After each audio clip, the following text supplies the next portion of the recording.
Good morning, everybody. Family, cousins, uncles, nephews, nieces, friends, and just strangers. Good morning. I want to talk a little bit today about yesterday I mentioned that the Bible was made for us. It was written for us. It was written by us. And I said that we are the Hebrews of the Old Testament, that legendary people the Bible wrote about. The whole Bible was about the Israelites. And then I said, that is us.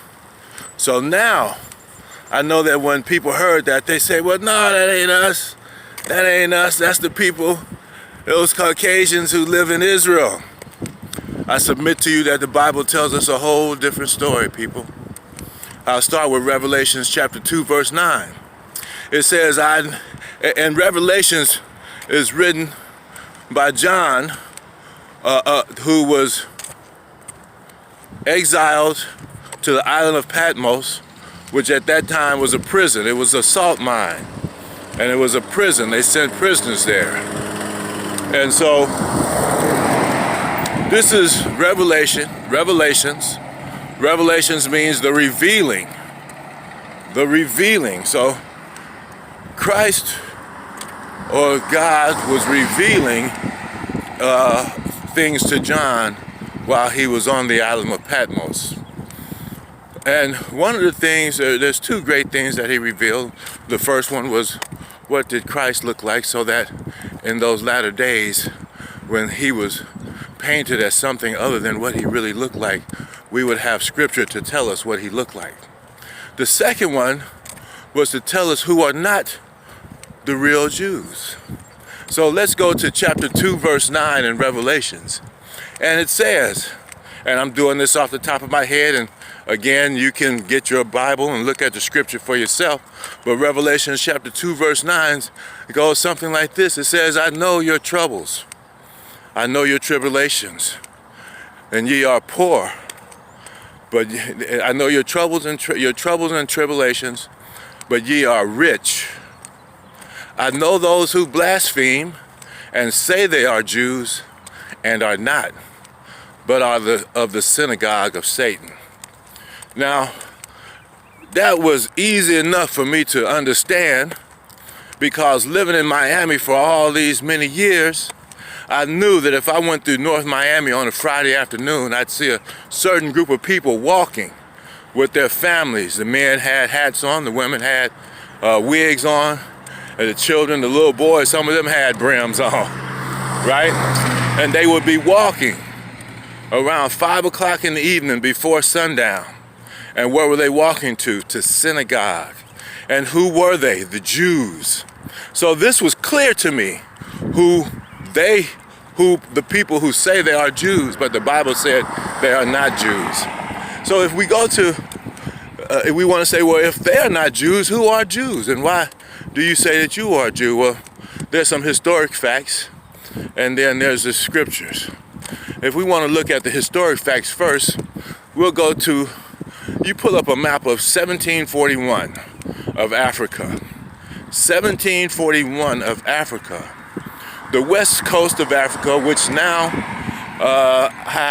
is Nigeria, Ghana being the two major places, and Benin, you'll see that that area on that map is called the Kingdom of Judah. Why was it called the Kingdom of Judah? That's easy, because during that time, that's who lived there. The Jews who exiled or ran from Jerusalem in 66 AD after the desolation of Jerusalem by the Romans. There was about 1 million of us, of our forefathers, who ran down into Africa, settled around Timbuktu. You'll notice that you'll hear people talk about the Songhai tribe. They were a regal people. They were kings. That was us. That was us. Timbuktu, do your history on Timbuktu, the greatest business area in Africa at that time. That was us. Okay? What happened in the land of Judah? Well, guess what? That's where we were stolen from and sent to America by the Africans. And you say, but we are Africans. No, we just look like Africans. We got dark skin, wide lips, and a big nose. But in most cases, our heads are shaped different. And you can tell that. I'll give you a good example of that. You look at a Chinese and a Korean. You look at a Chinese, Japanese, and a Korean. To the average person, they all look the same if you're not Chinese, Japanese, or Korean. But when they look at each other, they can say, he's Chinese, he's Korean.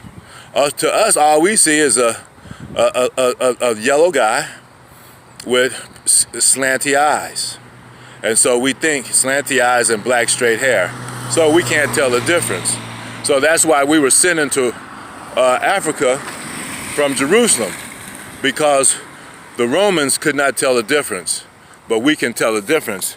It's like right now, if you look at if a black man is walking down the street, he can see an African when he sees, that's an African right there. Why? Because we can tell the difference. Okay. Another way that I know is that there was research done at one time to look at the shapes of the heads of the Egyptian slaves. Guess who their heads are shaped like? Ours. They're not shaped like African heads. They're shaped, we have that shaped head. That was us. If you look at old artifacts in Egypt, you'll see that the slaves that are painted, those slaves had woolly hair like us. They were not white people. They were not white people. Here's something else to think about. And this is a lot of things in the Bible the pastor brushes over so that we don't think about it, but they want to give the story. The story is of Moses. Moses came out of Pharaoh's house, right? It's supposed to be Moses' mother. Pharaoh wanted to get rid of all the males, so he ordered that everybody under the age of 2 years old who was a male was to be killed. And all of the midwives, when a Jewish woman gave when a Hebrew woman gave birth to a Hebrew male child, that they were to kill those male child. But the midwives, the Egyptian midwives, would not do it. That's why Pharaoh decided himself that he sent his soldiers out to kill every male child under the age of 2 years old. So Miriam, Moses' mother, Miriam in today's vernacular is Mary. Miriam hid Moses in the lake or the river or some water, and the waves took him down by where Pharaoh's granddaughter or Pharaoh's daughter used to bathe. And she went down to bathe and found him. Okay? Now, when she went down to bathe and found him, she took him as her own, took him into Pharaoh's house. One thing you have to know that during that time, that the Pharaoh's name was Pharaoh Seti, S-E-T-I. And he was a dark, dark man. Pharaoh Seti, according to the pictures that they used to have on the internet, they took those pictures down. Pharaoh Seti was a really black man, almost black as my t-shirt. Broad nose and big lips. So Pharaoh Seti was a dark-skinned African. So how, at that time, could a Hebrew who was white be mistaken as his grandson? He couldn't. He had to be black. Okay? Moses, when he was in the wilderness with the children of Egypt, the Hebrew children, his sister Miriam, she was upset at Moses because, good morning. She was upset at Moses because he had took an Ethiopian as his wife. And she was complaining about why did God put him as leadership. And Aaron was kind of backing her, but she was doing much of the jaw jacking. And she was trying to lip wrestle with Moses and brain wrestle with him, and God got tired of hearing it. So this is what God did. He did two things. The first thing he did was show them a miracle. He said, Moses, put your hand in your breast. When he put his hand in his breast, he said, Moses, take your hand out of your breast. When he took his hand out of his breast, his hand was completely white as leprosy, white with leprosy. Leprosy at that time was a pigment disease. It took the pigment off of your skin. And that's why his hand turned white, because it had no more pigment. He put it back in his shirt, and he brought it back out, and it was normal color. So if the first time, if he put it in and took it out and it was white as snow, and that was the miracle, that means he had to be black, because if he was white, it wouldn't have been no miracle, because nothing had happened, because they would have been just as white as he took it out as when he put it in. So when he put it back in and it came back to his normal color, that showed that he was black. It went in, he went in black, came out white, put it in black, came back out black. That's the miracle. The second thing, he turned Miriam into a pillar of salt. He turned Miriam white with leprosy, and Aaron pleaded to Moses to ask God to do it. God reversed it upon Moses' request. So, two things we have. Three things we have: that Moses is black.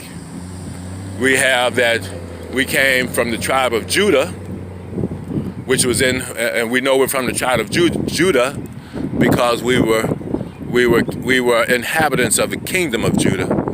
So this is one way of knowing that we are from the tribe of Judah.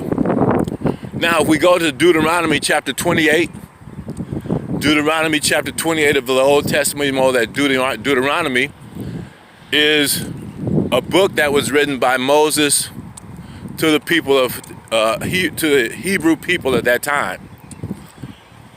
We were not yet Israelites, but we were still Hebrews. And so, and I could be wrong on that. We may have been Israelites, but I'm pretty sure we were Hebrews. I know we were Hebrews because we were Hebrews first.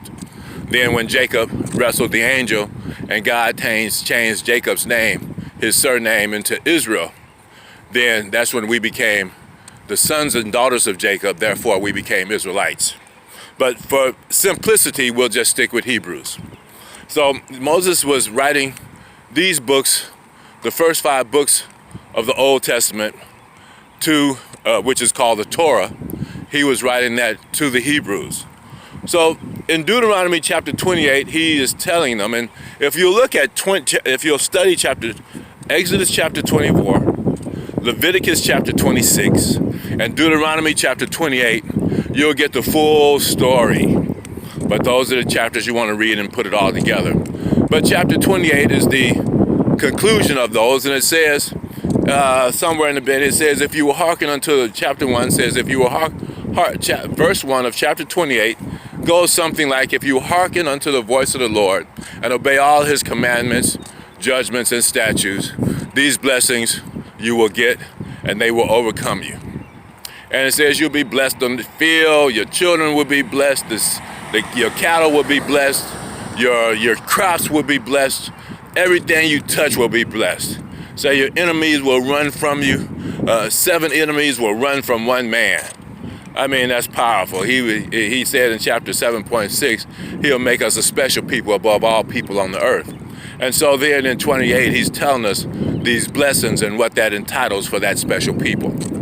But we drop down to verse 15, and it says, if you hearken not unto the voice of the Lord, these curses shall overcome you, and you shall not be able to run and get away from them. So we'll look at verse number 31. I don't have my Bible, but it says something like, your children will be taken away from you, and there will be no strength for you to fight to get them back, and your eyes shall long for them all the day long. And then in 42, it says, your children will be sold to another people as slaves. And that's what happened to our children, right? They were taken from us. There was nothing we can do. A lot of times, some of the women killed themselves. Some of our foreparents, they killed themselves because they could not take the pain of their children being taken away from them. The fathers were left to contemplate their weakness because they could not protect their family. They could not keep their children because we had no military or no military might, no war might. We had no guns or anything like that. So whatever they decided to do with us, they could do. And if you drop down to verse 45 and 47, it says, and in one of all things you'll have to go to your enemies to get it. If you wanted food, if you wanted clothing, you have to go to your enemies and get it. That sounds like slavery, right?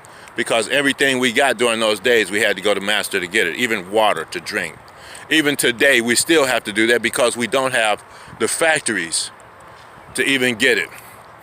We have to buy water from the water company to drink, or we go to the store to buy water. It says, and he shall put a ring of iron around thy neck until thou art destroyed. Now what happened to us as soon as we got off that boat? What they do, they put a yoke of iron around our neck. A yoke of iron around our neck. And they took that yoke of iron off our neck in 1964 when they gave us civil rights. But then we were destroyed by then. And what it means by destroyed is like this. If you have a baby elephant and you put a shackle around his neck, good morning, you put a shackle around his ankle and chain it down, after a while he'll try to keep pulling and pulling and pulling from that and pulling from that and pulling from that, and then finally it'll get to his brain. He'll say, there's no use, I can't do anything. Then he'll grow up and they'll change that shackle to a small rope just so he could feel the rope on his ankle, and he will no longer try to pull that ankle out, pull that stake out of the ground, because he has been destroyed mentally. He thinks he has no ability to get away, when in actuality he has the ability to get away. If we look at Genesis chapter 49, verses 8 and 9, and to give you a little background on Genesis chapter 49, Jacob had 12 sons. Remember I told you that Jacob wrestled with the angel, and the angel changed his name to Israel.